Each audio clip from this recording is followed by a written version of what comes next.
Hello students, नमस्कार। इस class से जो टॉपिक हम स्टार्ट करने जा रहे हैं अकाउंटेंसी का, उस टॉपिक का नाम है डेप्रिसिएशन, यानी कि मूल्यह्रास। तो चलिए स्टूडेंट्स, हम इस टॉपिक को स्टार्ट करते हैं। तो सबसे पहले हम ये समझेंगे कि मूल्यह्रास कहते किसे हैं। तो आप देखिए, यहाँ पर लिखा हुआ है, स्थायी संपत्तियों के निरंतर प्रयोग में आने से। स्थायी संपत्तियों के निरंतर प्रयोग में आने से इनके मूल्य में धीरे धीरे कमी आती है, जिसे मूल्यह्रास या अवक्षयण कहते हैं। तो जितनी भी बच्चों मूर्त स्थायी संपत्तियां होती हैं, कितनी कौन सी मूर्त स्थायी संपत्तियां। अब मूर्त स्थायी संपत्तियों से क्या अभिप्राय होता है?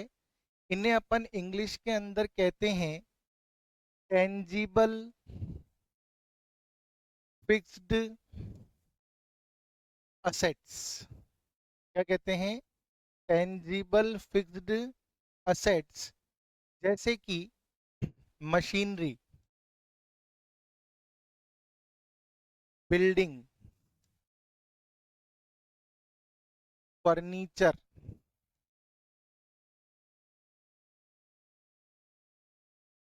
Plant, motor vehicle. ये सब क्या है? मूर्त स्थायी संपत्तियां हैं। और इन संपत्तियों को जब हम निरंतर प्रयोग में लेते हैं, तो इनके मूल्य में क्या आने लगती है? धीरे धीरे कमी आने लगती है। इसे ही मूल्यह्रास कहा जाता है। जैसे आज सपोज करिए, हम कोई गाड़ी नहीं खरीदते हैं, तो उस गाड़ी को यदि हम 5 साल बाद मार्केट में बेचेंगे, तो क्या वो उसी कीमत पर बिकेगी जिस कीमत पर हमने खरीदी थी?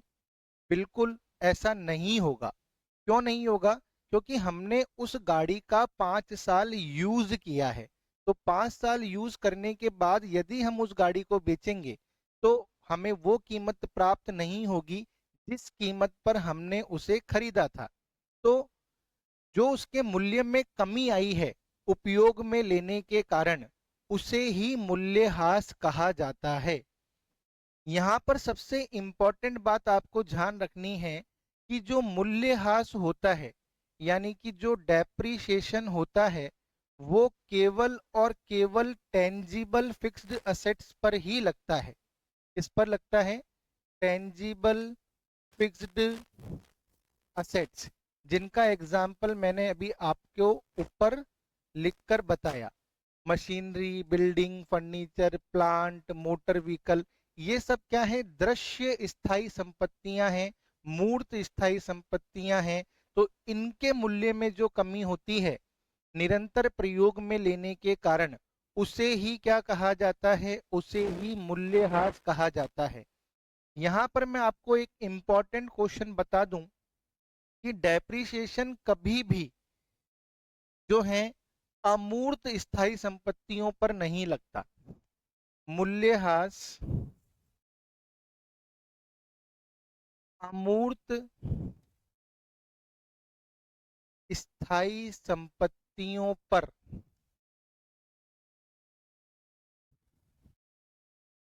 अमूर्त स्थायी संपत्तियों से मतलब क्या होता है? इनटेंजिबल फिक्स्ड असेट्स पर नहीं लगता। इन्हें अपलिखित, यानी कि अमोर्टाइज किया जाता है। और एक इंपॉर्टेंट क्वेश्चन मैं आपको और बता दूं, यहां पर भूमि, लैंड पर कभी भी मूल्यह्रास नहीं लगता। ये क्वेश्चन एग्जाम में पूछा भी गया है। बताइए कि कौन सी ऐसी दृश्य संपत्ति है जिस पर मूल्यह्रास नहीं लगाया जाता। तो हमारा आंसर होगा भूमि, यानी कि लैंड। बिल्डिंग पर तो मूल्यह्रास लगता है, क्योंकि बिल्डिंग के अंदर तो आ, बिल्डिंग की वैल्यू में तो कमी आती है, लेकिन लैंड पर कभी भी मूल्यह्रास जो है वो नहीं लगाया जाता। इस चीज का आपको क्या रखना है, ध्यान रखना है। बहुत ही इंपॉर्टेंट क्वेश्चन है बच्चों ये। ठीक है, तो एक तो कभी भी अदृश्य स्थायी संपत्तियां जो होती हैं, जैसे कि गुडविल, पेटेंट, ट्रेडमार्क, गुडविल हुई, पेटेंट हुई, ट्रेडमार्क, कॉपीराइट, इनके ऊपर कभी भी मूल्यह्रास नहीं लगता। इनके मूल्य को हमेशा क्या किया जाता है, अपलिखित किया जाता है। मूल्यह्रास केवल किस पर लगाया जाता है, दृश्य स्थायी संपत्तियों पर लगाया जाता है, मूर्त स्थायी संपत्तियों पर लगाया जाता है।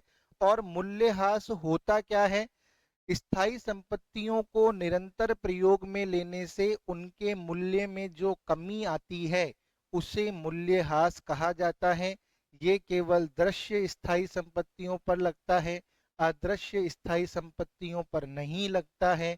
और भूमि एक ऐसी दृश्य स्थायी संपत्ति है जिस पर मूल्यह्रास नहीं लगाया जाता। इस स्लाइड के अंदर ये इंपॉर्टेंट क्वेश्चन है जो मैंने अभी आपको बताए। क्लास के बीच में आप लोगों को एक इन्फॉर्मेशन भी प्रोवाइड करना चाहता हूं कि मैंने कॉमर्स के स्टूडेंट्स के लिए सेकंड पेपर का एक ऑनलाइन कोर्स स्टार्ट किया है जो कि लाइव फ्रॉम क्लासरूम है। इस कोर्स के अंदर आपको जो भी क्लासेस प्रोवाइड कराई जाएंगी वो अनलिमिटेड वॉच टाइम के साथ, स्पीड फैसिलिटी के साथ अवेलेबल होंगी। आपको इस कोर्स के अंदर पीडीएफ नोट्स अवेलेबल कराए जाएंगे जो कि प्रिंट फैसिलिटी के साथ आपको अवेलेबल होंगे।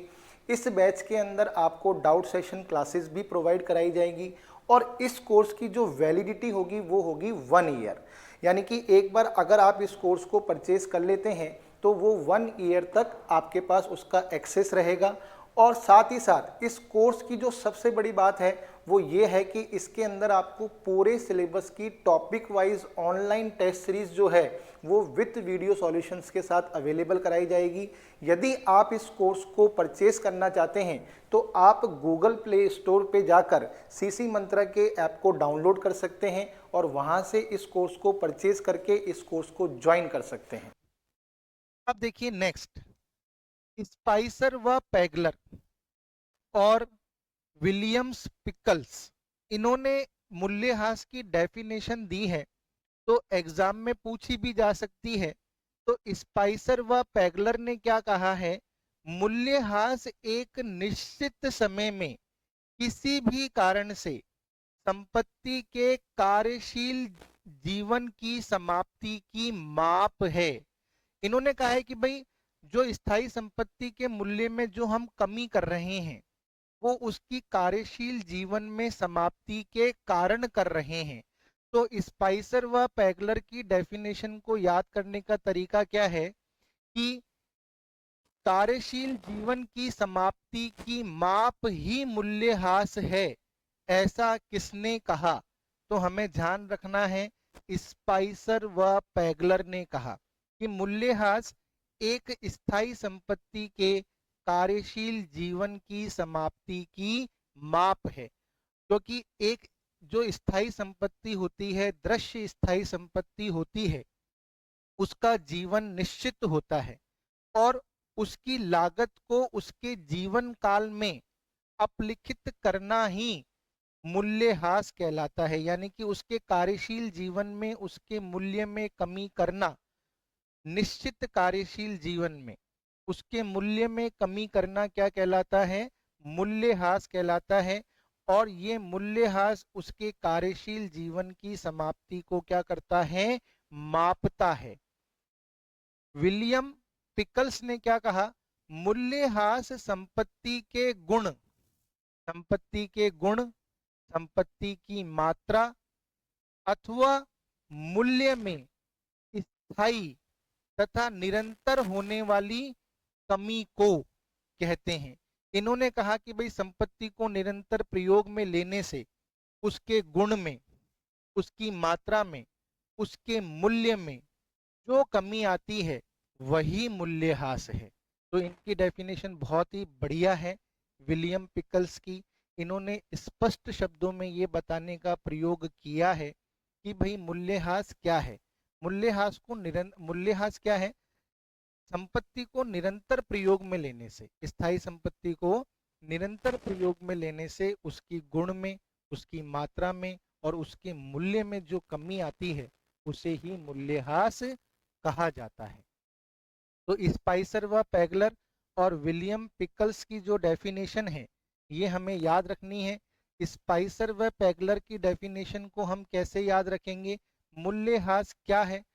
कार्यशील जीवन की समाप्ति की माप ही मूल्यह्रास है। तो स्पाइसर व पैगलर की डेफिनेशन को याद करने का तरीका क्या हो गया कि इन्होंने मूल्यह्रास किसे बताया है? इन्होंने कहा है कि एक स्थायी संपत्ति के कार्यशील जीवन की समाप्ति की माप ही क्या है? मूल्यह्रास है। और विलियम पिकल्स ने क्या कहा है कि स्थायी संपत्ति को प्रयोग में लेने से उसके गुण में, मात्रा में, मूल्य में जो कमी आती है वही मूल्यह्रास है। अब यहाँ पर देखिए आगे मूल्यह्रास की विशेषताएं क्या होती हैं, बहुत ही इंपॉर्टेंट है ये और यहाँ से प्रश्न बन सकता है। देखिए मूल्यह्रास संपत्ति की लागत को, किसको? संपत्ति की लागत को उसके काल में विभाजित करने की क्या है? प्रक्रिया है। सपोज करिए एक संपत्ति 1,00,000 रुपए, एक स्थायी संपत्ति की लागत क्या है? 1,00,000 रुपए और उसका जीवन काल कितना है? 10 साल, 10 ईयर्स। तो हम क्या करेंगे, इस लागत को इस 10 सालों के अंदर क्या करेंगे? विभाजित करेंगे। कैसे विभाजित करेंगे? हम 1,00,000 में 10 का भाग दे देंगे तो इसका मतलब क्या है कि हमें 10,000 रुपए हर वर्ष मूल्यह्रास के रूप में क्या करने पड़ेंगे? अपलिखित करने पड़ेंगे। तो मूल्यह्रास क्या है? मूल्यह्रास संपत्ति की लागत को उसके जीवन का विभाजित प्रक्रिया है। तो हमने यहाँ पर यही तो किया कि संपत्ति की लागत को के अनुसार क्या कर दिया? विभाजित कर दिया। यानी कि हम प्रति वर्ष 10,000 रुपए मूल्यह्रास के अपलिखित करेंगे और इसे लाभ हानि खाते में दिखा देंगे। यह एक गैर रोकड़ी व्यय है। गैर रोकड़ी व्यय का मतलब क्या होता है? Non cashable expenses.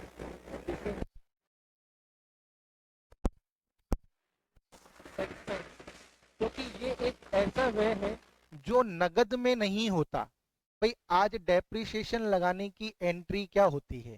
डेप्रिसिएशन लगाने की जनरल एंट्री होती है, सपोज करिए मुझे मशीनरी के ऊपर मूल्यह्रास काटना है तो मैं क्या जनरल प्रविष्टि करूंगा? मैं जनरल प्रविष्टि करूंगा डेप्रिसिएशन अकाउंट डेबिट। मैं जनरल प्रविष्टि करूंगा depreciation account debit to machinery account. मैंने क्या करा? मशीनरी के मूल्य को क्या कर दिया? कम कर दिया। क्या इसमें मेरे पास से पैसा गया? नगद गया आपके पास से? आपके पास से नगद गया ही नहीं। आपने केवल क्या किया है? संपत्ति के मूल्य को कम कर दिया, क्योंकि आपने संपत्ति को क्या कर दिया? क्रेडिट कर दिया। तो मूल्यह्रास एक ऐसा व्यय है जो नगद में नहीं होता। इसके द्वारा केवल स्थायी संपत्ति के मूल्य में क्या कर दी जाती है? कमी कर दी जाती है। मैं वापस अपनी लाइन को दोहरा रहा हूं कि डेप्रिसिएशन एक ऐसा व्यय है जो कि नगद में नहीं होता। इसके द्वारा केवल स्थायी संपत्ति के मूल्य में क्या कर दी जाती है? कमी कर दी जाती है। इसीलिए इसे एक गैर रोकड़ी व्यय कहा जाता है। बहुत ही इंपॉर्टेंट लाइन है ये। आगे यह आयगत प्रकृति का व्यय है। आयगत प्रकृति से मतलब इसका जो नेचर है वो क्या है? ये एक रेवेन्यू एक्सपेंडिचर है। क्या है? रेवेन्यू एक्सपेंडिचर है, क्योंकि ये रिकरिंग नेचर का होता है, यानी कि आवर्त प्रकृति का होता है। मूल्यह्रास हमें हर साल अपलिखित करना होता है, इसीलिए इसे आयगत प्रकृति का व्यय मानते हैं, पूंजीगत प्रकृति का व्यय नहीं मानते हैं। क्योंकि हमें हर साल अपनी स्थायी संपत्तियों के मूल्य में कमी करनी पड़ती है, उनके ऊपर डेप्रिसिएशन काटना पड़ता है, इसलिए मूल्यह्रास को आयगत प्रकृति का व्यय माना जाता है। देखिए यहाँ से क्वेश्चन बन सकते हैं, आपसे पूछा जाए कि बताइए मूल्यह्रास की निम्नलिखित में से कौन सी विशेषता है या कौन सी विशेषता नहीं है, तो आपको मूल्यह्रास की ये विशेषताएं पता होनी चाहिए। पहली विशेषता क्या, कि इसके द्वारा संपत्ति की लागत को उसके जीवन काल में विभाजित किया जाता है। दूसरी विशेषता क्या, ये एक गैर रोकड़ी व्यय है। तीसरी विशेषता क्या, कि ये आयगत प्रकृति का व्यय है। कौन सी प्रकृति का व्यय है, यह एक आयगत प्रकृति का व्यय है। इसे लाभ हानि खाते में हस्तांतरित किया जाता है। अब क्वेश्चन बन गया कि मूल्यह्रास को कौन से खाते में हस्तांतरित किया जाता है, तो इसे लाभ हानि खाते में हस्तांतरित किया जाता है। ध्यान रखिएगा कि मूल्यह्रास कौन से खाते में हस्तांतरित होता है, लाभ हानि खाते में हस्तांतरित होता है। ये बहुत ही इंपॉर्टेंट क्वेश्चन है। इसका लेखांकन मानक क्या है, 10, ये क्वेश्चन में पूछा गया है। पहले इसका लेखांकन मानक 6 था, लेकिन वर्तमान में इसका लेखांकन मानक AS10 कर दिया गया है। ध्यान रखिएगा, अगर कोई बच्चा पुरानी किताबों से पढ़ रहा है तो इस चीज का ध्यान रखिएगा कि पहले मूल्यह्रास का लेखांकन मानक AS6 था, लेकिन वर्तमान में इसका लेखांकन मानक AS10 है। इस शब्द का प्रयोग केवल मूर्त स्थायी संपत्तियों के लिए होता है। मैंने आपको बता ही दिया कि मूल्यह्रास केवल मूर्त स्थायी संपत्तियों पर लगाया जाता है, अमूर्त स्थायी संपत्तियों पर नहीं लगाया जाता। अमूर्त स्थायी संपत्तियों के मूल्य को अपलिखित किया जाता है। हालांकि मूल्य में कमी तो उनके भी की जाती है, लेकिन उनके मूल्य में कमी करना अमोर्टाइजेशन कहलाता है, अपलिखित करना कहलाता है, जबकि मूर्त स्थायी संपत्तियों के मूल्य में कमी करना मूल्यह्रास कहलाता है। का प्रयोग केवल और केवल मूर्त स्थायी संपत्तियों के लिए किया जाता है, अमूर्त स्थायी संपत्तियों के लिए नहीं किया जाता। तो ये हम तुमको याद रखना है, बहुत ही इम्पोर्टेंट है ये 6 के 6 पॉइंट, और इनमें से क्वेश्चन के पूरे चांस हैं बच्चों। तो मूल्यह्रास की विशेषताएं क्या क्या है। पहली विशेषता, इसके द्वारा संपत्ति की लागत को उसके जीवन काल में विभाजित किया जाता है। यह एक गैर रोकड़ी व्यय है, क्योंकि इस व्यय के द्वारा इस व्यय में नगद नहीं जाता, केवल स्थायी संपत्तियों के मूल्य में कमी हो जाती है। ये आयगत प्रकृति का व्यय है, क्योंकि मूल्यह्रास हर साल लगाया जाता है। इसे लाभ हानि खाते में हस्तांतरित किया जाता है। इसका लेखांकन मानक, और इस शब्द का प्रयोग, मूल्यह्रास शब्द का प्रयोग केवल मूर्त स्थायी संपत्तियों के लिए किया जाता है, अमूर्त स्थायी संपत्तियों के लिए नहीं किया जाता। अब देखिए आगे नेक्स्ट, पुस्तक मूल्य और अपलिखित मूल्य, यानी कि दोनों का मूल्य एक ही है कि पुस्तक मूल्य या अपलिखित मूल्य, इसे अपन बोलते हैं बुक वैल्यू। इंग्लिश में क्या बोला जाता है, बुक वैल्यू, और अपलिखित मूल्य को बोला जाता है रिटन डाउन वैल्यू। इन दोनों का मतलब एक ही होता है। जिस मूल्य पर स्थायी संपत्तियों को स्थिति विवरण में दिखाया जाता है उसे संपत्ति का मूल्य कहते हैं। बहुत ही इंपॉर्टेंट लाइन है, जिस मूल्य पर हम स्थायी संपत्तियों को बैलेंस शीट में दिखा रहे हैं वो उस संपत्ति का पुस्तक मूल्य या बुक वैल्यू कहलाता है। यह संपत्ति के लागत मूल्य में से हास की राशि को अपलिखित करने के बाद आता है। इसे अपलिखित मूल्य भी कहते हैं। देखिए, मैं आपको एग्जाम्पल से समझा देता हूँ।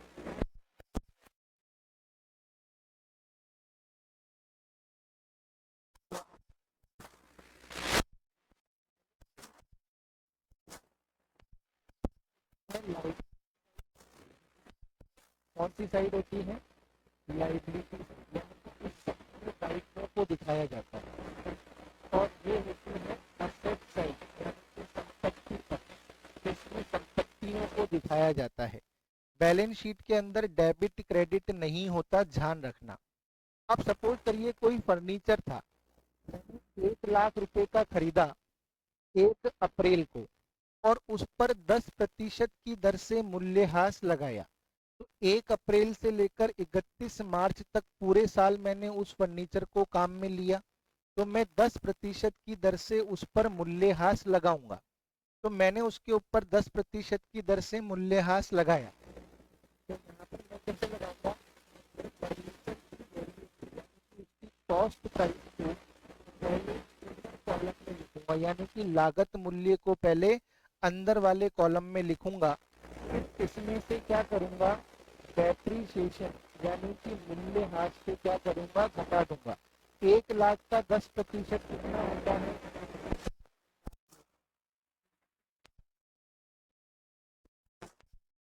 1000 जो है, ये फर्नीचर की क्या है? बुक वैल्यू है। क्या है? बुक वैल्यू, यानी कि पुस्तक मूल्य है। तो स्थायी संपत्ति की लागत में से, लागत मूल्य हास की राशि को अपलिखित करने के बाद आता है। तो हास की राशि को अपलिखित करने के बाद जिस मूल्य पर संपत्ति को चिट्ठे में दिखाया जाता है, वो उस संपत्ति का पुस्तक मूल्य या अपलिखित मूल्य कहलाता है। पुस्तक मूल्य या अपलिखित मूल्य कहलाता है, ध्यान रखिएगा। नेक्स्ट, मूल्य कारण। फिर आम हम अपनी मूर्त स्थायी संपत्तियों के ऊपर मूल्य, उनके मूल्य में कमी करते हैं। इसके पीछे कौन कौन से कारण हैं? हर वर्ष अपनी स्थायी संपत्ति के मूल्य में कमी करनी पड़ती है। तो ये आपसे एग्जाम में पूछे जा सकते हैं कि मूल्यह्रास लगाने के कौन कौन से कारण हैं या कौन से कारण नहीं हैं। तो अपन को ध्यान रखना है, मूल्यह्रास लगाने का पहला कारण होता है हम अपनी संपत्ति को निरंतर प्रयोग में लेते हैं, इससे उसमें गिरावट आती है। इस कारण हमें क्या करना पड़ता है? उसके मूल्य में कमी होती है। तो पहला कारण क्या है? निरंतर प्रयोग। कभी कभी क्या होता है कि हम कोई संपत्ति खरीदते हैं और उसका जीवन काल क्या होता है? निश्चित होता है। तो जब संपत्ति का जीवन काल निश्चित होता है, तो जैसे कि आप सपोज करिए मैंने कोई कंप्यूटर खरीदा, और इस कंप्यूटर का जो टाइम पीरियड है वो निश्चित है कि भाई ये 2000 घंटे ही चलेगा या 3000 घंटे ही चलेगा, उसके बाद ये सेवाएं नहीं देगा। तो उसके समय की समाप्ति यानी कि 3000 घंटे बाद उसकी वैल्यू क्या हो जाएगी? जीरो हो जाएगी। 3000 घंटे उपयोग में लेने के बाद उसकी वैल्यू क्या हो जाएगी? जीरो हो जाएगी। तो संपत्ति का जीवन काल निश्चित होता है, इस कारण भी हमें उस पर मूल्यह्रास लगाना पड़ता है। तो मूल्यह्रास लगाने का दूसरा कारण क्या है? कि जीवन काल निश्चित होता है। जीवन काल, समय की समाप्ति से अभिप्राय क्या है कि जीवन काल क्या होता है? निश्चित होता है। तो हमें इस जीवन काल के अंदर ही इसकी कमी करनी पड़ती है। तीसरा, एवं प्रौद्योगिक वातावरण में परिवर्तन। भाई आज आप जानते हैं कि टेक्नोलॉजीज रोज चेंज हो रही है, और बदलते हुए टेक्निकल इन्वायरमेंट के अंदर जरूरी नहीं है कि जिस टेक्निक से मैं आज प्रोडक्शन कर रहा हूं उसी टेक्निक से मैं भविष्य में भी कर पाऊंगा।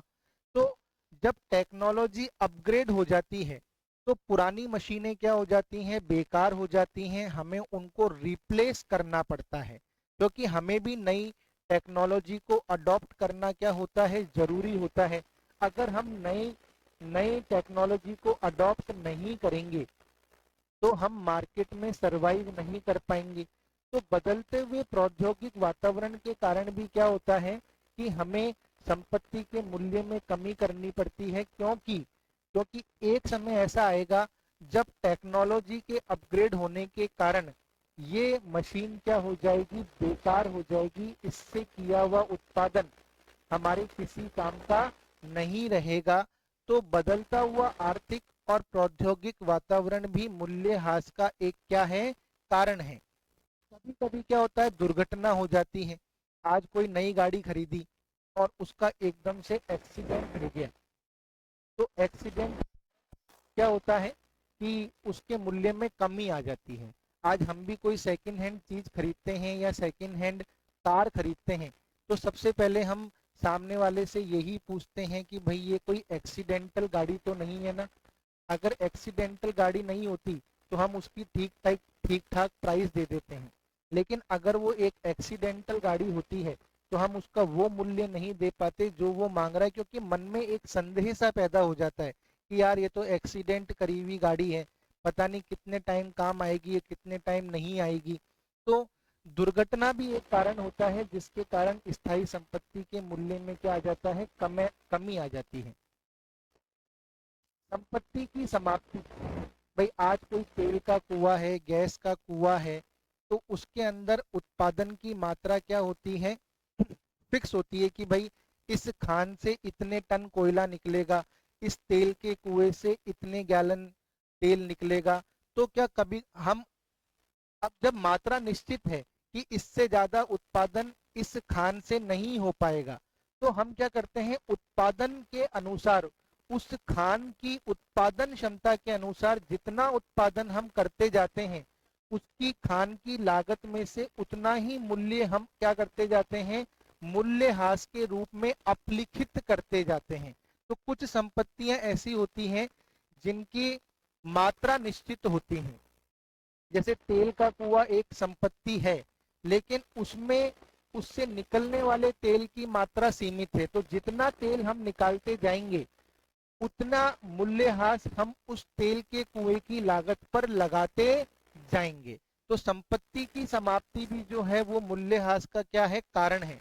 और रिक्तीकरण का मतलब भी यही होता है, रिक्तीकरण का मतलब भी क्या होता है, यही होता है। तेल का कुआं, खान, तो इनके अंदर रिक्तीकरण होता जाता है। जैसे जैसे रिक्तीकरण होता जाता है वैसे वैसे मूल्यह्रास की राशि अपलिखित कर दी जाती है।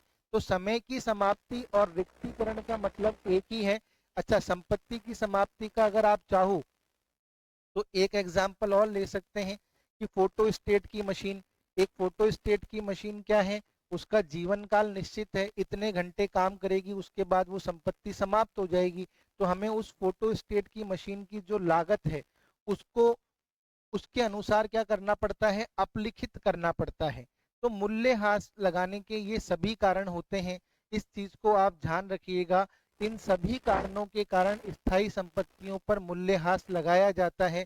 आप अपने दिमाग में बैठा लीजिए कि संपत्ति का निरंतर प्रयोग मूल्यह्रास का कारण है, समय की समाप्ति, संपत्ति की समाप्ति मूल्यह्रास का कारण है, आर्थिक और प्रौद्योगिक वातावरण में बदलाव मूल्यह्रास का कारण है, दुर्घटना मूल्यह्रास का कारण है, और रिक्तीकरण मूल्यह्रास का कारण है।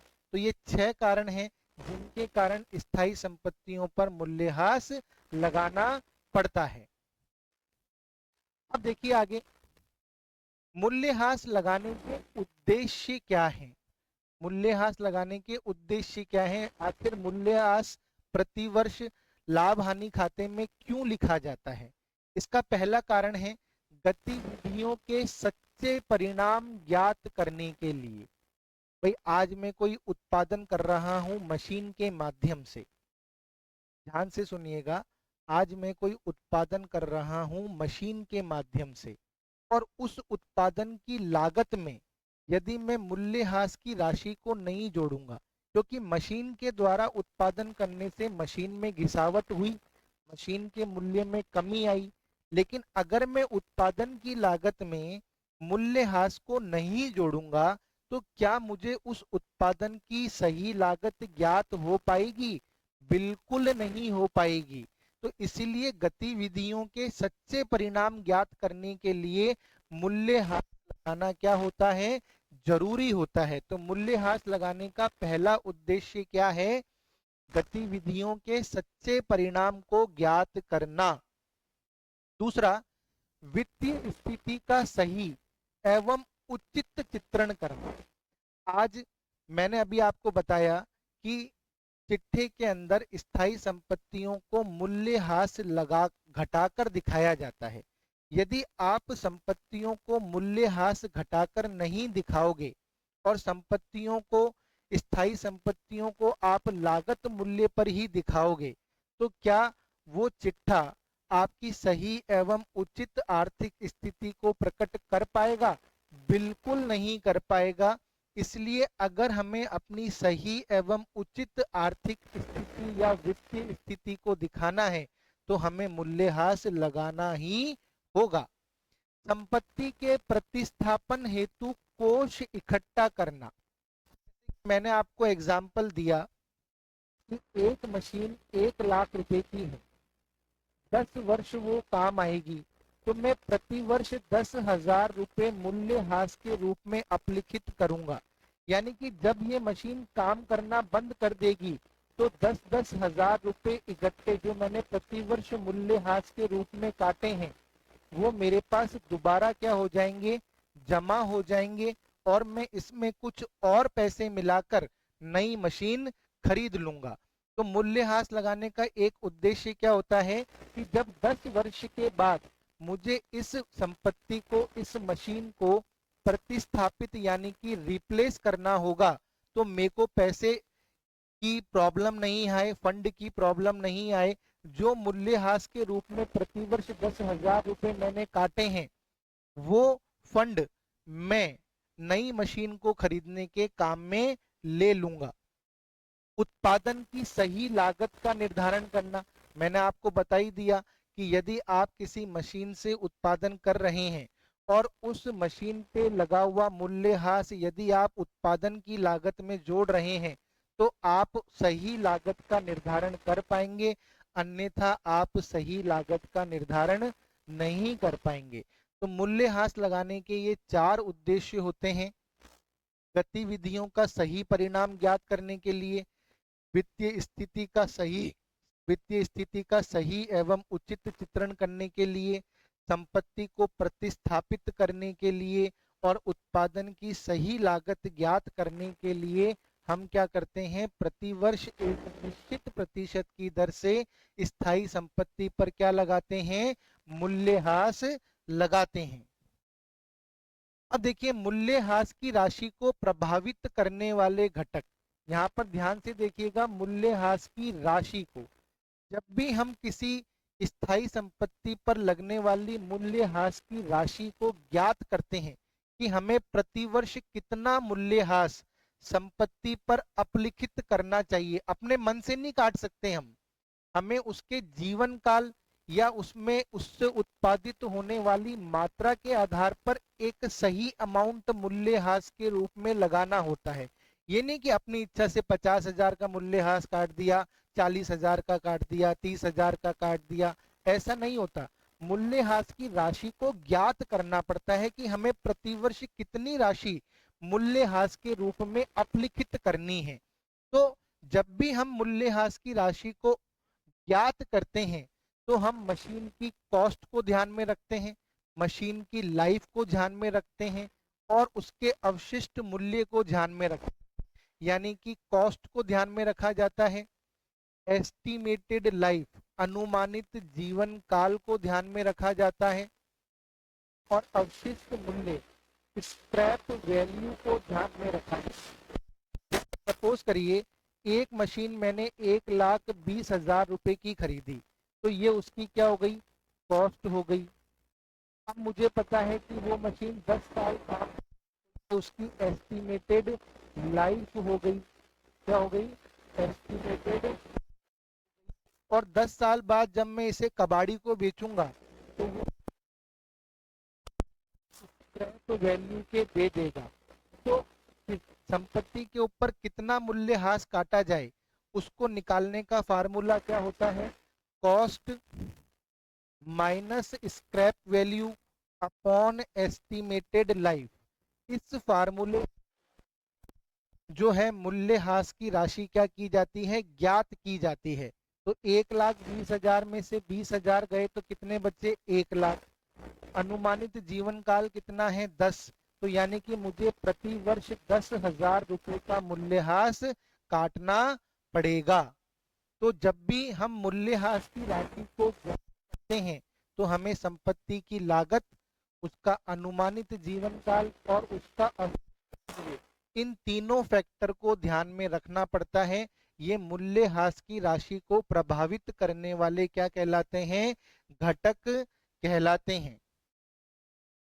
अब देखिए बच्चों, यहाँ तक हमने इस चैप्टर का थ्योरेटिकल पार्ट कंप्लीट कर लिया कि भाई मूल्यह्रास किसे कहते हैं, मूल्यह्रास की परिभाषा क्या होती है। यहाँ तक हमने क्या क्या चीजें पढ़ ली, एक बार आप देखिए। हमने पढ़ा कि भाई मूल्यह्रास किसे कहते हैं, फिर हमने पढ़ा कि मूल्यह्रास की परिभाषाएं क्या क्या हैं, मूल्यह्रास की विशेषताएं क्या क्या हैं, मूल्यह्रास पुस्तक मूल्य या अपलिखित मूल्य किसे कहा जाता है, मूल्यह्रास किन कारणों से लगाया जाता है, मूल्यह्रास लगाने के उद्देश्य क्या होते हैं, और मूल्यह्रास की राशि को प्रभावित करने वाले घटक कौन कौन से हैं। तो ये इस चैप्टर का थ्योरेटिकल पार्ट था जो अपन ने इस क्लास में कवर कर लिया। अब नेक्स्ट क्लास के अंदर हम पढ़ेंगे प्रैक्टिकल पार्ट के बारे में, और मैं आशा करता हूं कि ये थ्योरेटिकल पार्ट आपको समझ में आया होगा, और इसको ध्यान से देखिएगा तो ही प्रैक्टिकल पार्ट आपको समझ में आ पाएगा। थैंक यू वेरी मच बच्चों।